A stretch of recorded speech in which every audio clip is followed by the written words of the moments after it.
Hello, I always said we weren't going to shout, and welcome back to this week's episode of the CeMAP Study Podcast. I'm Charlotte. I'm Maria. And every week we get together and we try and make the stuff in that CeMAP textbook a little bit less dire.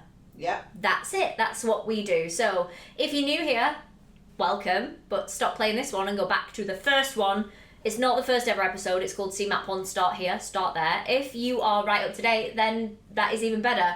In this week's episode, we are going to be talking about Chapter 7, or Topic 7 of your CeMAP textbook. And what, pray tell, is Chapter 7? It's called Other Direct Investments. Ooh. Basically, shares in companies. It makes up like the bulk of it. And actually, for the purposes of this podcast, that's all we're going to talk about. Because we're not going to get a chance to do the other stuff, but we're really going to understand shares by the end of it. Excellent. So if you need to know where to find more of this good free stuff, there's Instagram, there's TikTok, there will soon be a much better YouTube channel than what is going on now. There's also futureinfinance.co.uk where there's loads of free good stuff. And you can get e-learning platforms, you can get free access to that for a bit, you can get masterclass spaces, which... all the good shit. All the good shit. I was going to stop recording then and be like, no, I fumbled the bag, but we'll lean into it. We're bullying through. We're just gonna crack on. So Maria, can you please cue intro music?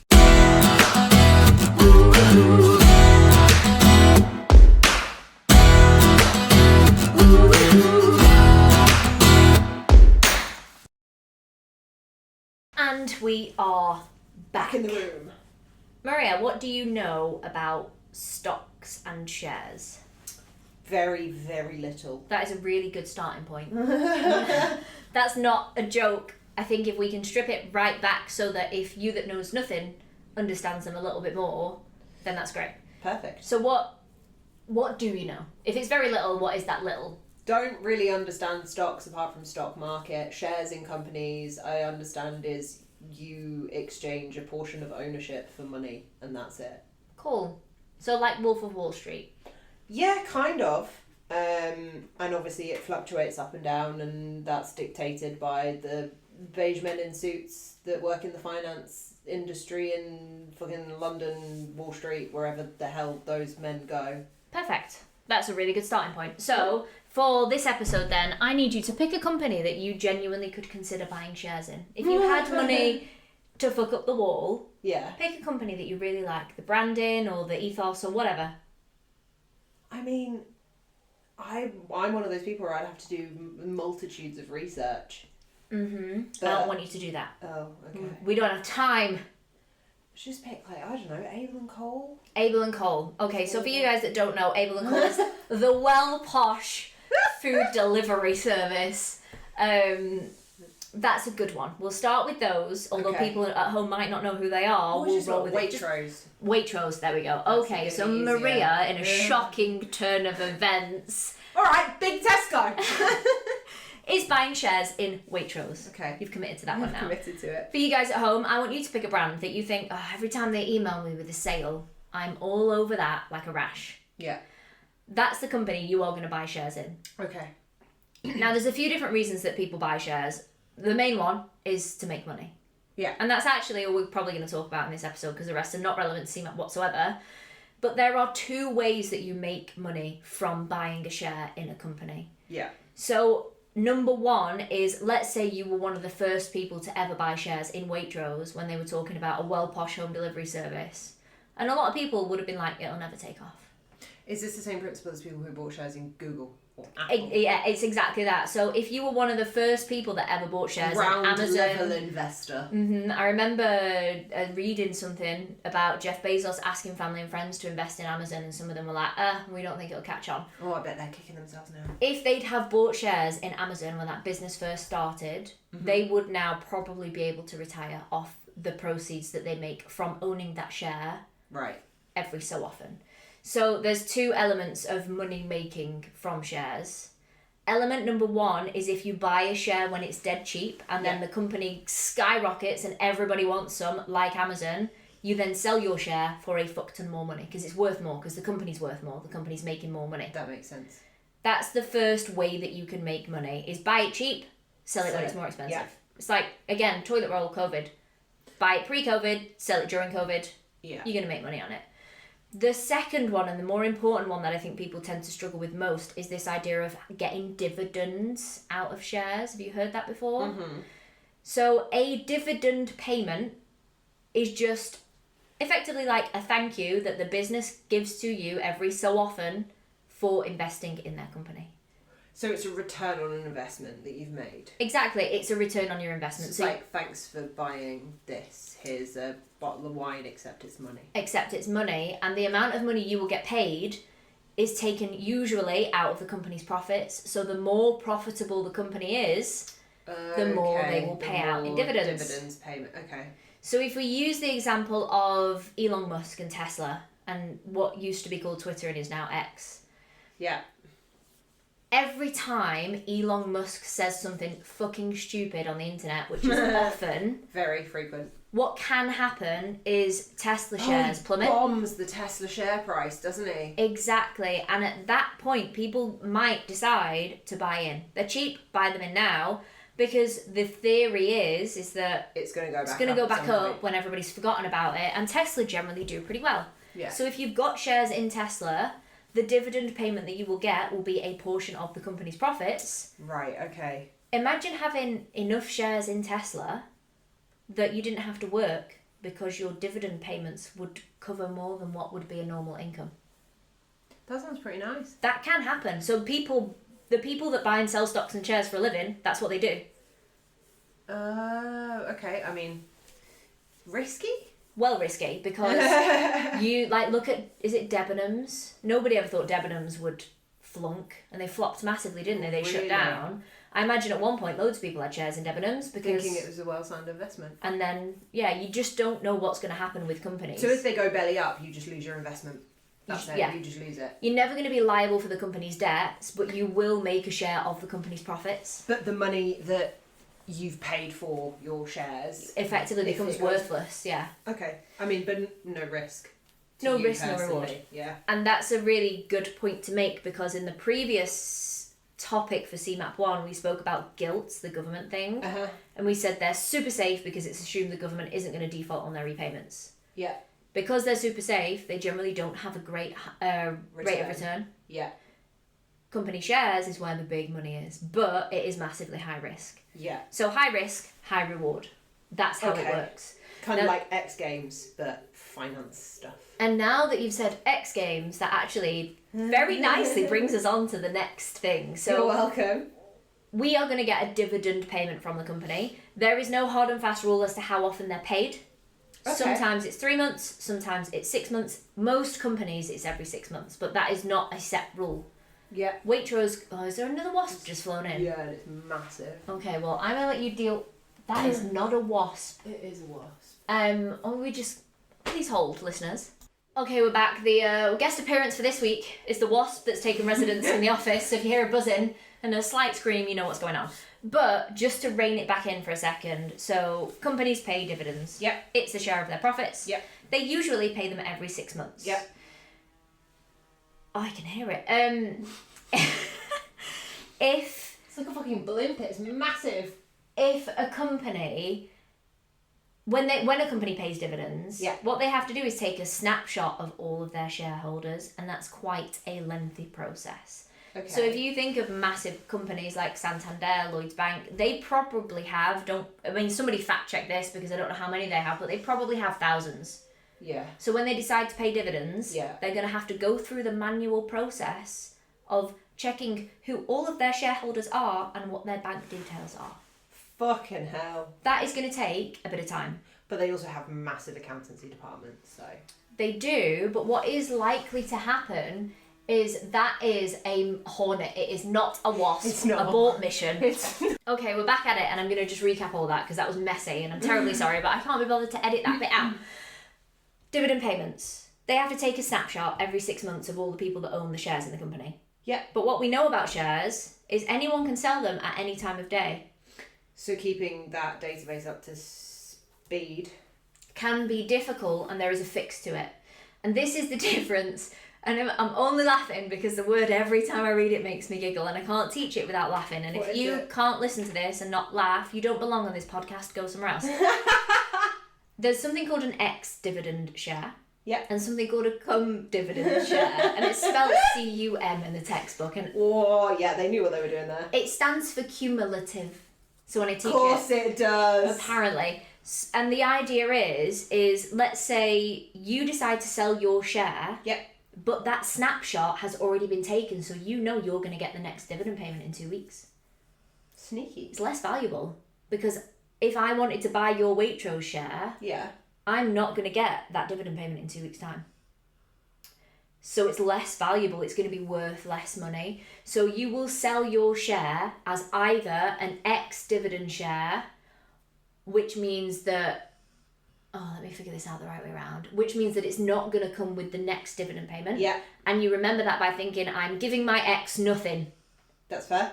Or a cum dividend share, which stands for cumulative dividend, which means you're getting it all. Yeah, you are. You're getting everything, so you are going to get the next dividend payment. Right, okay. That makes sense. So an ex-dividend is going to be cheaper than a cum dividend for the same company. Does that make sense? It does make sense. That is one of the most complicated things in the CeMAP textbook. If I read it out to you, you'd be like, no. But that's half the fucking textbook. If we read it out to you, you'd go to fucking sleep. That's why this isn't a lullaby podcast. Yeah, that is very true. So we've taken away from this, there are 2 ways to make money with company shares. One is to sell them at the right time and make a gain. Yeah. The other one is the dividend payment that you receive. Yeah. The more successful the company, the more money you are going to make from your dividend payment. Yeah. There's something called it's not called a dividend tax, and this is what fucks people off, especially me, because I have to teach it. Because you know how you have, or everybody listening to this podcast will have an income, a taxable income. Yeah. Mm-hmm. And you have a tax-free allowance for your income. Yeah. It's like 12.5 grand a year. So over that amount, you get taxed on over that amount. Exactly. You also get a dividend allowance every year. Okay. You don't need to know what it is. It changes every year. You just need to know that there's You just need to know that it exists, which means that if you have dividends in a company and you earn money from it, you can earn so much tax-free. It's not very much anymore. I think it's about 500 quid. It might be £1,000. It used to be like 3 grand to put it into perspective. So it's quite a lot of money before. Yeah. Now it's not. And you will pay income tax on it, but at the dividend rate. And that is what everybody falls over. So dividend tax isn't a thing. It's just when you receive dividend income, it's just classed as income. Like your earned income that you get from your workplace or rental income that you get from owning a property. So if you have a client as a mortgage advisor that receives dividends, that will come under their income. It will be classed as earned income, but it won't be taxed at that 20%, 40% or 45% rate. They have their own special percentage. Okay, so it's just bear in mind. Yeah. It is taxable, but at a different rate. Exactly. You do not need to know the tax bands, the tax rates, because the calculation questions will not come up in your CeMAP 1 exam, ever. I swear to God, if anybody, which you won't, gets a calculation question in your CeMAP 1, you can message me direct on Instagram and I will shut myself down. It won't happen. Every single day, I get messages off people that are like, Charlotte, your stuff is great, but I can't sleep because I keep doing calculation questions out of the textbook. Just stop doing it. We have the internet. It has a calculator. You don't need to be able to do it. We don't need to be able to do it. They took the questions out of the exams in 2023, but people keep finding those old exam papers. And freaking out. Yeah. So don't be that person. Pack your shit in. What did it used to be? Don't be like Jeff. I don't know what the advert was, but there was an advert. I have no idea. It's because you don't watch TV. Yes. Maria didn't have a TV as a child, so... I still don't have a TV as an adult. Oh my God, you don't? I don't have a TV. Which is so exciting because this is how dull my life is. I keep getting threatening letters from the TV licensing people and they've told me they're coming this week. I'm so excited. Did you... who watched Anna on my Netflix? The female serial killer. Was that you? Oh no, that was me, and that was only because it had Luke Evans in it. Okay, God, that man is delightful. We can move circling back to the topic at hand. So we've talked about shares. In the textbook, they call them equities or securities. They use one of the two different words. They mean the same thing. They mean the same thing. Honestly, I could go into how they are slightly different, but you don't need to know it to get CeMAP qualified. And once you're CeMAP qualified, you'll probably never look at stocks and shares ever again. So don't even stress about it. And then the last thing that we're going to talk about for this episode, And I personally think this is potentially one of the most valuable things I'm going to break down for people. Ooh. In the whole of the podcast episodes that we've ever done ever. Pay attention. Although I don't know if it comes up in people's exams. Okay, but do they need to just know massively devalued Yeah, you've just completely shit all over that. Yeah, well, never mind. Scratch that. Money market instruments. It's the end of topic 7. Makes absolutely no sense in the textbook. So much so that I've had to put the textbook in front of me, which... So when we get merch made... Yeah.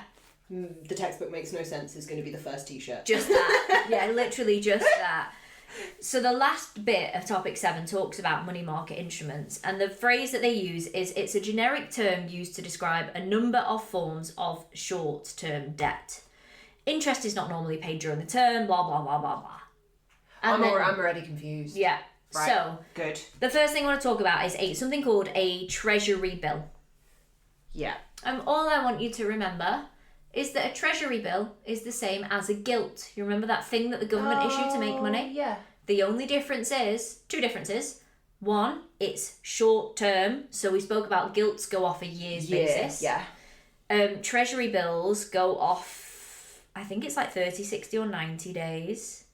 Okay. So very, very short term. Short period of time. For that reason, you don't earn any interest on it. Instead, what they do is they issue it at a discount. So what they'll do is they'll say to you, can you buy this £10,000 treasury bill for £9,000?